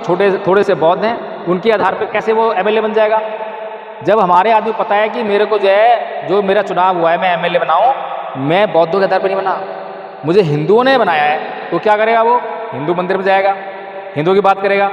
और बौद्ध चिल्लाएंगे, देखो वो हिंदू चला गया, बंद चला गया, चिल्लाएंगे हैं। क्यों चिल्ला रहे हैं?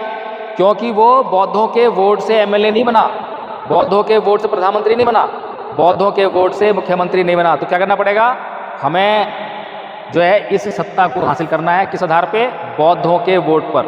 तो बौद्धों का वोट कहाँ से आएगा? बस सीधी सी बात है, गांव को पूरे को बौद्ध बना दो, बौद्ध वोट हो जाएंगे। सिंपल सी बात है, काम आसान है मुश्किल है। और ये कि यही मार्ग है जो बाबा साहब ने बताया है ना। बाबा साहब सांस्कृतिक परिवर्तन करना है, क्योंकि दो संस्कृतियों के बीच में युद्ध है। ठीक है जी। फिर क्या है दूसरा? आर्थिक स्वतंत्रता। अभी आपके जो जितने भी आर्थिक संसाधन हैं वो किसके हाथ में है? जिनके हाथ में आर्थिक संसाधन है वो आपका शोषण कर रहे हैं, कर रहे नहीं कर रहे हैं? और जो संविधान के माध्यम से आपको आरक्षण के जरिए जो नौकरियां मिली उनको भी उन्होंने क्या करा, बैकडोर से जो है छीनने का काम कर दिया कि ना रहेगा बांस ना बजेगी बांसुरी, क्योंकि सरकारी विभाग है इसलिए नौकरी देनी पड़ती है आरक्षण से, तो सरकारी विभाग को क्या कर दो, निजी कर दो, कर दिया काम खराब। तो जब आपका ये जो होगा तो आपका ये होगा और ये होगा तो ये वाली चीज़ें जो है आपकी मजबूत होने लगेंगी। या फिर क्या करेंगे आप जो है, जब आप संगठित हो जाएंगे तो आपने अगर एक दिन में 1 करोड़ लोग अगर संगठित हो गए और एक दिन में उन्होंने निर्णय लिया कि आज जो है अंबानी का जो फ़ोन चल रहा है उसको यूज नहीं करना, एक दिन में अगर एक दिन में यूज नहीं करो क्या होगा, ठप होगी ना।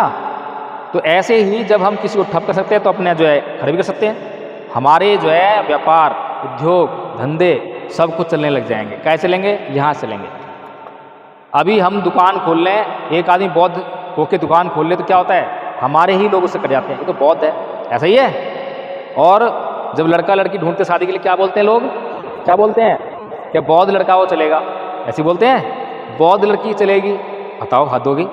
अरे भाई जो विश्व स्तरीय धर्म है जो मनुष्य का कल्याण करने वाले धर्म है, उसके बारे में लोगों की ऐसी धारणा, लोग तो ऐसा कहना चाहिए कि बौद्ध लड़का ही चाहिए, क्योंकि बौद्ध लड़का जो है उसके अंदर कोई भी खराबी नहीं होगी, हमारी लड़की सुखी रहेगी। बौद्ध लड़की चाहिए क्योंकि उसके अंदर कोई खराबी नहीं होगी, वो परिवार को सही तरह चलाएगी। ऐसा होना चाहिए, होना चाहिए। ये कमी किसकी बताओ? क्या भगवान बुद्ध की कमी है ये बाबा से कमी है? हमारी कमी है, क्योंकि हम लोग जो है धर्म को खाली जो है लेकर झंडा और नमो बुद्धाय जय भीम कर लिया। फैसिनेटिंग है ना जो अमित शाह जी कह रहे हैं, हम धरातल पे नहीं है। फिर ये हो गया आपका आर्थिक संपन्नता आ गई। और क्या है?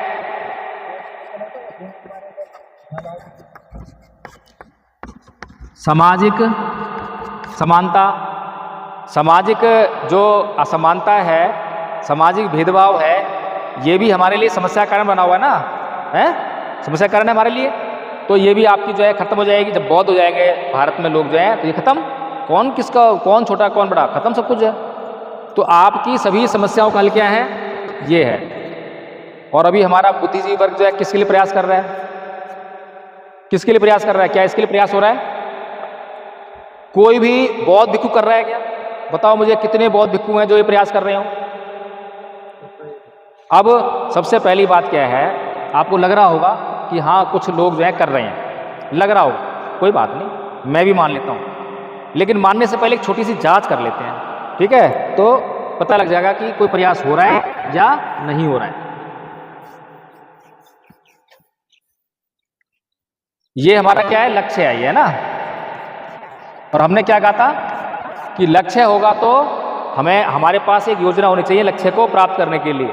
मुझे दिल्ली जाना है तो दिल्ली जाने से पहले मैं यहाँ से चलने से पहले सारी योजना बना लूँगा कि कैसे जाऊँगा, रास्ते में क्या क्या समस्या आएंगी, कैसे उनको एनकाउंटर करूँगा। मैं गाड़ी से जाऊँगा, उसको पेट्रोल चाहिए, हवा टायर में चाहिए, और रास्ते में टोल टैक्स पड़ेगा, उसके लिए पैसे चाहिए, सारी चीज़ें देखूँगा ना मैं जब निकलूँगा मैं यहाँ से। और जब मैं सारी व्यवस्था करके निकलूँगा तो दिल्ली तक पहुँच ही जाऊँगा। लेकिन मगर ये सारी व्यवस्था ना करूँ तो हो सकता है पहुँच जाऊँ, हो सकता है नहीं पहुँचूँ, दोनों ही बातें संभव है ना। तो हमारा जो अभी जो मिशन चल रहा है वो ऐसे चल रहा है क्योंकि वेंटिलेटर पर पड़े हुए बुद्धिजीवी वर्ग चला रहा है इस मिशन को जो है, तो ऐसी हालत होनी थी। तो अभी जो है अगर मैं ये बात करूं कि ये योजना, अब मुझे बताइए कि आपके जहन में जितने भी लोग भारत को बौद्ध में करने के लिए प्रयास कर रहे हैं, क्या आपने उनके मुंह से कोई योजना सुनी है कि कैसे भारत को बौद्ध में करेंगे? कभी सुनी है कोई योजना? बस एक ही एजेंडा है कि भारत को बौद्ध में करेंगे। राजरत्न अम्बेडकर जी मंच पर आकर जब ये कहते हैं कि 2025 तक हम 10 करोड़ बौद्ध बनाएंगे, राजेंद्र पाल गौतम जी साथ में खड़े होते हैं, तो फिर लोग उन पर विश्वास कर लेते हैं। क्यों कर लेते हैं? क्योंकि राजरत्न अम्बेडकर जो है बाबा साहब के परपोत्र हैं। ऐसा ही है, सुविधा मिली हुई है, सुविधा मिली हुई है। अब एडवोकेट जय भीम प्रकाश कौन खेत की बोली है? वो तो बाबा साहब के प्रपोत्र है, और बाबा साहब जो दुनिया में सबसे नंबर 1 के विद्वान है। तो उनकी बात मानेंगे, मेरी बात मानेंगे? वो चाहे झूठ बोले तब भी मान लेंगे, और एडवोकेट जय भीम प्रकाश चाहे कितनी भी अच्छी बात बोलो तब भी नहीं मानेंगे। गलती किसकी है? मेरी गलती तो नहीं है, हैं? तो जब राजरत्न अंबेडकर जब आपको ये बोल रहे हैं, घोषणा कर रहे हैं कि हम 2025 तक 10 करोड़ बौद्ध बना लेंगे भारत में, तो आपके एक ड्यूटी थी आपकी जो है, आपका एक कर्तव्य था। कर्तव्य क्या था? उनसे पूछिए कि साहब हमें भी ये चाहिए, हम भी चाहते हैं कि भारत में 10 करोड़ बौद्ध हों, ये ज़रूरत है, लेकिन ये बता दीजिए कि आप बनाएंगे कैसे, आपकी योजना क्या है। समझ में आ जाएगी तो हम सब कुछ लगा देंगे उसके पीछे। होना चाहिए है? किसी ने पूछी उनसे योजना? नहीं पूछी। गलती किसकी है? हमारी गलती भले ही सारी है, उनकी गलती नहीं है। वो तो जो चाहते हैं वो कर रहे हैं। वो चाहते हैं आपको बेवकूफ़ बनाना तो बना रहे हैं बेवकूफ़, लेकिन हम क्या कर रहे हैं? हम क्यों बेवकूफ़ बन रहे हैं? समस्या तो हमारी अपनी है।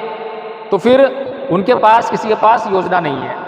अब धम्मपद संघ, उसका भी लक्ष्य यही है कि भाई भारत को बौद्ध में करना है और उसके बाई प्रोडक्ट का इस्तेमाल जो है समाज के लिए करना है, तो योजना होनी चाहिए। जब दूसरों से पूछा तो खुद की योजना होनी चाहिए। तो अब धम्मपद संघ की योजना क्या है? क्या योजना है कि भाई जब हम पिछली बार आए तो लाली ने हमें बताया, तो हमें पता लगा कि भाई बौद्धों की हालत पतली है, खस्ता है। धर्म का प्रचार इसलिए नहीं हो रहा है क्योंकि अभी बौद्धों को बौद्ध धर्म की जानकारी नहीं है। अब जिस आदमी को किसी प्रोडक्ट की जानकारी ना हो तो बेच पाएगा? मैं एक आदमी को मोबाइल थमा दूँ, कुछ ना बताऊँ मोबाइल के बारे में, जाऊँ क्या कहूँ कि भाई जा बेचाएगा? नहीं बेच पाएगा। 10 मोबाइल उसके हाथ में दे दूँ और सारी चीज़ बता दूँ तो इसमें ये अच्छी बात है, ये चीज़ें, ये फैसिलिटी है, वो बहुत कम समय में और 10 के 10 मोबाइल जाके बेचाएगा ना। कम समय ना लगे तो कम से कम संभावना बन जाएगी ना बेचने की, संभावना पैदा हो गई।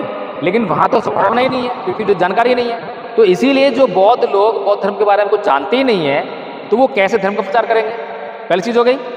तो फिर अब जो बौद्ध धर्म की जो जानकारी वो है कैसी? बौद्ध धर्म की जानकारी वैसी है जैसे कि आपको घुटने में दर्द हुआ और मैंने देख लिया कि आपको घुटने में दर्द है और मैंने आके आपको एक गोली बता दी कि ये गोली खा लेना और आपका दर्द, गोली खाई और दर्द छू हो गया। फिर उसके बाद क्या करोगे आप? सारे गांव में गाते फिरोगे, जो घुटने में दर्द होगा, जिसके देखोगे इसके घुटने में दर्द है, अरे ये वाली गोली खा ली। किसी कंपनी ने आपको कहा था प्रचार करने के लिए, पैसे दिए थे, तनख्वाह दी थी, कुछ दिया था? प्रचार तो कर रहे हो। क्यों कर रहे हो? एक्सपीरियंस, खुद से अनुभव कराना। तो जब बौद्ध धर्म एक दवा है और बौद्ध धर्म जब आपको लाभ करेगा तो दुनिया भर में गाओगे ना। मैंने आचार्य धीर सिंह बौद्ध जी को, आचार्य मुरारी लाल जी को कोई पेंशन दे रखी है, तनख्वाह दे रखी है, पेट्रोल वाले दे रखा है? मैं तो खुद ही भूखा नंगा आदमी, मैंने क्या दूंगा? है ऐसे ही है ना। अब क्यों गा रहे हैं? क्योंकि जब संघ में आए तो वहाँ पर इन्होंने एक्सपीरियंस किया धर्म को जो है। अब तक हमने धर्म को एक्सपीरियंस नहीं किया अपनी लाइफ में, एक्सपीरियंस किया कि नॉन वायलेंस से भी हम जो है बहुत कुछ जीत सकते हैं, सब कुछ जीत सकते हैं। अगर ऐसा ना होता तो भगवान बुद्ध ये कहते ही नहीं, ना ही बेरे न बेराने समन्ताचन अबेरे च समन्ते मुसनंतनो। दुनिया का कोई हिंदू, कोई मुसलमान, कोई जैनी, ईसाई भगवान बुद्ध की इस बात से इनकार कर सकता है क्या कि वैर से कभी वैर शांत नहीं? तक कोई नहीं कर सकता। लेकिन जो दुनिया के दूसरे धर्म बात करते हैं उससे क्या होगा कि हिंदू अन्य धर्मों से सहमत नहीं है और अन्य धर्म जो है दूसरे धर्म सहमत नहीं है, कोई भी धर्म एक दूसरे सहमत नहीं है। लेकिन भगवान बुद्ध की एक बात से जो है पूरी दुनिया सहमत है। अब बताइए, आसान है बौद्ध धर्म प्रचार करना या मुश्किल है? आसान है, मुश्किल है? और मुश्किल कैसे है? मुश्किल हमने बना रखा है खुद, क्योंकि हम लोग जो हैं प्रमादी हैं, आलसी हैं। थोड़ा सा भी हमने कहा भाई 5-10 मिनट जुड़ जाओ मीटिंग में, 5-10 मिनट भी अभ्यास करो रोज का, तो कोर्स याद करा देंगे, फिर अभ्यास कराएंगे उसका जो है कि भाई आपके चित्तू देखेंगे कोई गलती तो नहीं कर रहे, कैसा बोल रहे हो। हमारे संघ में जो बोलना नहीं जानते थे आज संचालन करते हैं, उनको इतने अच्छे अच्छे शब्द मिल गए। आदरणीय आचार्य धीर सिंह बौद्ध जी, बताइए कितना सुंदर लग रहा है बोलने में। जैसे कि सामने आदरणीय लगा दिया, बच्चे सामने लगा दिया, खुश हो जाएगा। अब जब कोई आदमी जब खुश हो जाएगा आपसे तो नुकसान करेगा आपका जितना फ़ायदा कर सकता है उतना फ़ायदा करेगा।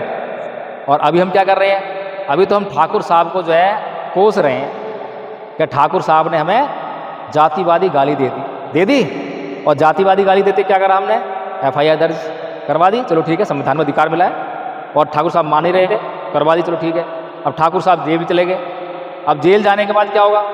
जब आएंगे वापस तो आएंगे, कोई मृत्युदंड तो मिलेगा नहीं, क्या आएंगे नहीं। जब वापस आएंगे तो आपके लिए क्या लाएंगे? फूल मालाएं, मिठाई ऐसे तो लेके आएंगे नहीं, तो क्या लाएंगे? हैं? फिर अगली नई योजना बनाएंगे। क्या पिछली बार कहाँ गलती हुई थी? पिछली बार इसमें ये सबूत रह गया था, इसके लिए इसने तो ऐसे कंप्लेंट लिखाई, इसीलिए मैं जेल चला गया। अब की बार ऐसा नहीं करूँगा, इसलिए वो सुप्रीम कोर्ट ने SC ST एक्ट में कर दिया था बदलाव। तो क्यों करा था? वो यही तो नतीजा था तो बाबा साहेब क्या कह रहे हैं? बाबा साहेब कह रहे हैं कि ये SC/ST एक्ट या संविधान जो है हमारे लिए परमानेंट सॉल्यूशन नहीं है, ये हमारे लिए पेन किलर है, ये इंस्टेंट रिलीफ है, तुरंत समाधान हो सकता है इससे, लेकिन स्थायी समाधान नहीं हो सकता। स्थायी समाधान कैसे होगा? जब हम ठाकुर साहब के सामने जाएंगे, ठाकुर साहब हमें कहेंगे, जातिवादी शब्द करेंगे, बोलेंगे, है ना, और हम कहेंगे ठाकुर साहब ये जो गलत भाषा है ये आपका धर्म सिखाता होगा, हमारे धर्म में तो नहीं सिखाते, हमारे धर्म में तो बहुत अच्छी भाषा सिखाते हैं। अब बताइए ये भाषा सुन के ठाकुर साहब पानी पानी होंगे नहीं होंगे? ना हो सकता है कि आपको 2-4 झपट मार दें, कोई बात नहीं, ठाकुर साहब नहीं समझेंगे आपको समझाने से। आपने जो है इस योजना को पूरा करने के लिए विश्व अशांति निवारण स्कूल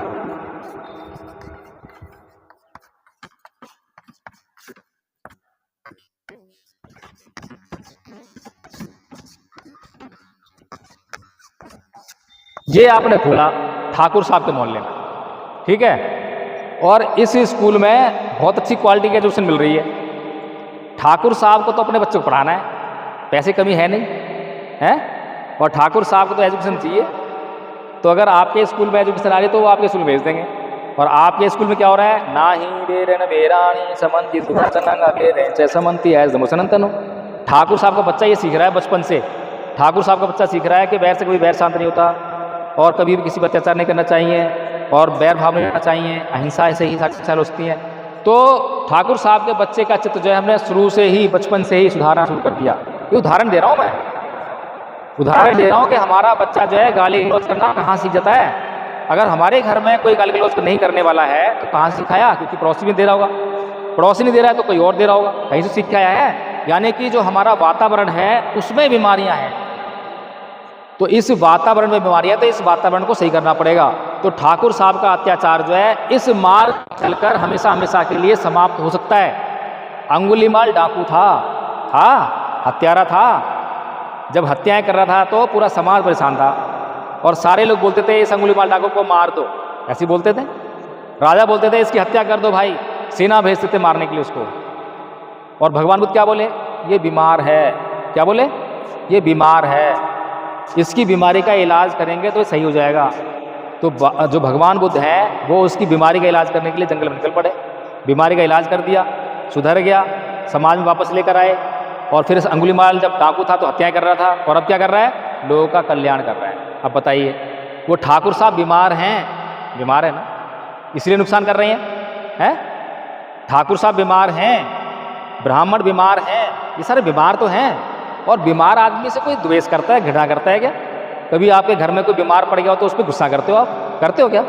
FIR कराना है तो नहीं, और हम तो यही कर रहे हैं। हमें तो दया करनी चाहिए उस पर। अरे बेचारा कितना बीमार है, इसके चित्त में तो क्रोध ही क्रोध भरा पड़ा है। क्रोधी आदमी बीमार है या स्वस्थ है? हाँ, आपकी ये बीमारी की बात है, जो लोगों के इसमें बात है।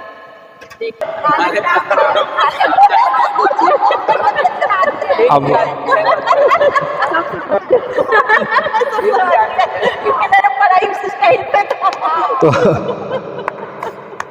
तो फिर हमने योजना बनाई, इस पर चर्चा करेंगे, याद दिला देना, चर्चा कर लेंगे, क्योंकि ये भी समस्या है ना एक समाज में, जो है ये भी बुद्धिजीवी वर्ग जो है घूम रहे हैं।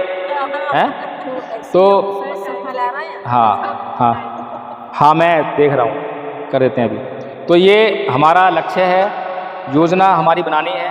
तो योजना हमने क्या बनाई? हमने योजना बनाई कि भाई बौद्धों को ट्रेनिंग करनी पड़ेगी, और ट्रेनिंग करने के लिए क्या करना पड़ेगा? मैं एक संस्था है TBM, त्रिरत्न बौद्ध महासभा, तो वो भी धम्माचार्य बनाते हैं, अच्छा कोर्स कराते हैं। मैं ये नहीं कह रहा, बुराई नहीं कर रहा, बहुत अच्छी ट्रेनिंग है उनका, बहुत अच्छा कोर्स है। और मेरी भी इच्छा हुई कि मैं भी वहाँ ट्रेनिंग लूँ, और मैं उनका जो धम्माचारी का कोर्स है वो करके मैं भी धम्माचारी बन जाऊँ, क्योंकि उसका एक अलग ही प्रभाव। मैंने ट्रेनिंग ली, उनका जो है एंट्री ले ली मतलब, लेकिन वहाँ से निकल नहीं पाया मैं। ट्रेनिंग ली, मैंने कई बार कहा, अब पता नहीं उनकी समस्या रही होंगी, क्योंकि जिनसे मैंने कहा था उनके घुटनों में भी प्रॉब्लम था, तो समस्या कुछ रही होंगी, हो सकता है कुछ भी हो। लेकिन मैंने कहा कि मुझे जो आपका कोर्स है वो अवेलेबल करा दीजिए, ताकि भाई कोई लोग जो है 2 महीने में करते हैं, कोई 6 महीने में करते हैं, किसी बात समय अधिक है तो जल्दी कर लेगा, तो मेरे पास मैं खाली होऊंगा तो मैं जल्दी कर लूँगा और आपके समक्ष पेश हो जाऊँगा और शुरू कर दूँगा। लेकिन मेरे पास कोर्स नहीं है आज तक, ठीक है। जब मुझे, मेरे सामने में गाड़ी चलाता हूँ रोज़, और मैडम से पूछता हूँ मैडम कितना दूर है, अब मैडम परेशान, क्यों बार बार पूछ रहे हो हैं? मैं क्यों पूछता हूँ? क्योंकि मुझे जो है डिसाइड करना है कि कितना दूर है। अपने आगे की जो सुई में वो मीटर होता है उसमें देखता हूँ कि कितने मीटर पे हूँ मैं, वो उस पर अंदाजा करता हूँ कि इतना रास्ता तय करना है। जब लक्ष्य मेरे को दिखाई दे रहा होता है तो मुझे मोटिवेशन मिलता है। जब लक्ष्य दिखाई देता हो तो मोटिवेशन मिलता है। और मैं चलता जाऊँ मैं भी थक जाऊँगा, मैं कितना रह गया मैडम, कितना रह गया, कितना, बार बार पूछूंगा। लेकिन मेरे सामने स्पष्ट है, अब मैं 10 किलोमीटर पार कर दिया, 90 रह गया, अब इतना रह गया, इतना रह गया। लक्ष्य दिखाई दे रहा है तो मैं और तेज़ गति से और तेज़ और मेरा उत्साह बना रहेगा। लेकिन मैं चलता जाऊँ। बचपन की बताता हूँ आपको, जो है 5वीं क्लास में रिजल्ट आया हमारा, पास हो गए, खुशी हो गई। और हम 2 दोस्त मिले और हमने कहा भाई हमारे वहाँ पे टीवी टावर है, क्या आज टीवी टावर को छू के आएंगे। अब वहाँ चल दिया, 5 किलोमीटर दूर था वो। हम दौड़ लगाई, देख रहे हैं तो टीवी टावर का जितना वो रहा टीवी टावर, वहीं दिखाई देता है। अब लेकिन देख चलते जाएँ टीवी टावर और दूर। तो हताश होकर हम आधे रास्ते से वापस आ गए, भाई हम नहीं करेंगे। अगर हमें मालूम होता कि अब कितना दूर रह गया तो हम मंजिल तक पूछ के आते हैं ना। तो इसीलिए हमने जो एक स्पष्ट योजना बनाई, योजना बिल्कुल स्पष्ट होनी चाहिए। तो सबसे पहले हमने कहा भाई जो बौद्ध हैं उनके लिए एक प्राथमिक कोर्स होना चाहिए, जो सभी बौद्धों को आना ही चाहिए। तो उसको हमने कहा प्रथम वर्ष का कोर्स, लिखने में टाइम खराब होगा। प्रथम वर्ष का कोर्स ये आधारभूत कोर्स है और छोटा कोर्स है, लेकिन इतना कारगर कोर्स है कि अगर इसका हमने सीख लिया और अभ्यास कर लिया तो सारे तरफ समाज में चर्चा होने लगेगी। और जब चर्चा होने लगेगी तो बौद्ध धर्म के बारे में लोगों को जानकारी मिलती रहेंगी। और फिर है हाँ देखो कितना छोटा कोर्स है। और इस कोर्स को कोई भी अगर मामूली करार दे दे कि ये बहुत मामूली है, इससे कुछ नहीं होगा, तो वो हमें बता दे कितना कोर्स है, बस ये आगे और ये पीछे, बस बहुत बड़ा कोर्स बताओ मुझे। और जितने लोग बौद्ध हैं आधा कोर्स उनको आता ही है, बस 5 धम्मपद के पद नहीं आते होंगे, वो हम गारंटी ले रहे हैं कि हम सिखाएंगे। फिर उनका अभ्यास करवाएंगे, फिर उनसे पूछेंगे बताइए इस पद का आपके जीवन में कैसे इसको अप्लाई करोगे। 5 पद हमारे जीवन में हर रोज़ जो है हमें अप्लाई करने पड़ते हैं, हर पल, लेकिन हमें जानकारी नहीं है। फिर इसके बाद दूसरे वर्ष का जो कोर्स है वो संस्कारकर्ता बनाने का कोर्स है, कि संस्कार हमारे जीवन में होते ही हैं जन्म से लेकर मृत्यु तक। तो उन सभी संस्कारों को कैसे करवाना है इसकी ट्रेनिंग जो है हम देते हैं, क्योंकि हमारे लिए संस्कार बहुत इम्पोर्टेंट है। संस्कार इम्पोर्टेंट क्यों है? क्योंकि हमारा लक्ष्य है धर्म का प्रचार करना। तो इसीलिए जब भी संस्कार होता है हमारे घर में तो वहाँ पर समाज इकट्ठा होता है ना। समाज क्या है? हिंदू, मुसलमान, सिख, ईसाई, जितने भी आपके परिचित हैं वो इकट्ठे होते हैं। तो ये एक बहुत बड़ा मौका होता है धर्म प्रचार करने का। अगर हमने उनको बौद्ध धर्म की खूबियाँ बता दी कि बौद्ध धर्म का कितना बड़ा फ़ायदा हमारे जीवन में है और उसके ना होने से हमें कितना नुकसान हो रहा है, तो वे लोग धर्म की तरफ आकर्षित होने लग जाएंगे। होंगे नहीं होंगे? लेकिन अभी संस्कार कैसे होते हैं? क्या अभी संस्कारों में देशना होती है? बताओ मुझे। कोई बात नहीं, बिल्कुल बिल्कुल, आप तो मीटिंग में मिलते रहते हो। अभी जो संस्कार होते हैं, अभी विवाह संस्कार होते हैं। कभी देशना सुनी है किसी ने भंते जी की? देंगे भी तो समझ में नहीं आएगी, है ना।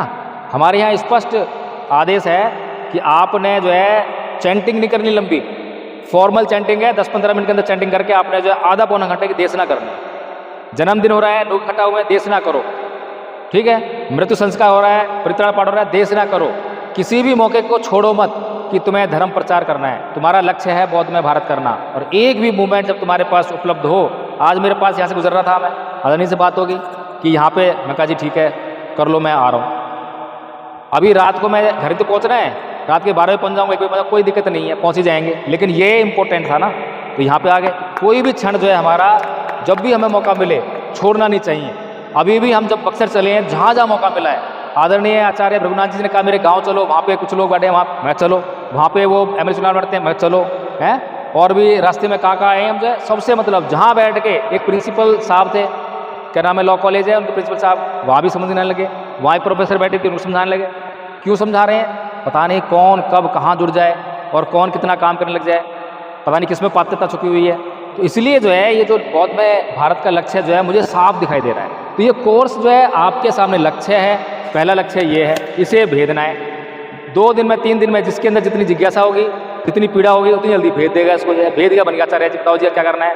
ठीक है जी, अब दूसरे साल का कोर्स करते रहो और इसकी प्रैक्टिस करते रहो, ठीक है जी। हाँ, फिर तीसरे वर्ष का जो कोर्स है वो है बौद्ध बनाने का कोर्स। जितने भी बौद्ध धर्म के सिद्धांत हैं, गहरे गहरे सिद्धांत, उन सब की जानकारी होने लगी। और उस कोर्स में एंट्री होगी खाली, एग्जिट नहीं है। उसमें आचार्य नहीं बनोगे आप, क्योंकि वो आजीवन चलता रहेगा। ठीक है जी। अब बताओ इस योजना से जो है भारत बौद्ध में होगा नहीं होगा? मैंने केवल 4 या 5 आचार्य बनाए थे अपनी मेहनत से, और मुझे बहुत मेहनत करनी पड़ी थी क्योंकि उन्हें कुछ पता ही नहीं था, और वे लोग बौद्ध नहीं थे। सारे यूट्यूब पे मेरा वीडियो देखा, उन्होंने मुझे फ़ोन किया, मैंने कहा जुड़ जाओ जुड़ जाओ, जुड़ते रहे, और मैंने उनको जो है सिखाता रहा। बहुत समय लगा, पहले खाली 1 घंटा हमारी मीटिंग चलती थी गूगल मीट पे, उसी में उनको सिखाया। आज कब 115 बन गए मुझे नहीं पता, बाकी मैंने नहीं बनाए, बाकी उन लोगों ने बनाए। अब बताइए चैन सिस्टम चल रहा है, पूरा समाज पूरा गाँव बौद्ध बनेगा नहीं बनेगा? जिस समय भारत बौद्ध था, जिस समय भारत में बौद्ध बहुसंख्यक थे, हमारे जो है इमारतें खड़ी हो रही थी, बिहार खड़े हो रहे थे, और जब ये भूमि भारत भूमि बौद्धों से खाली हो गई, वो सारी ध्वस्त कर दी गई या उन पर कब्जा कर लिया गया। अगर आज पुनः उन्हें वापस लेना है या नए और विशाल भव्य बुद्ध विहार बनाने हैं, तो रास्ता वही है। जब पूरा गांव बौद्ध होगा तो यहाँ 1 नहीं 10 जितने मंदिर हैं वो सारे कन्वर्ट हो जाएंगे। और ये जो धर्म है सबकी ज़रूरत है। तो इसलिए जो है अब मैं अधिक ना बोलते हुए, बहुत ज़्यादा समय ले लिया आप लोगों का, इसके लिए मैं आपसे क्षमा चाहता हूँ। और अगर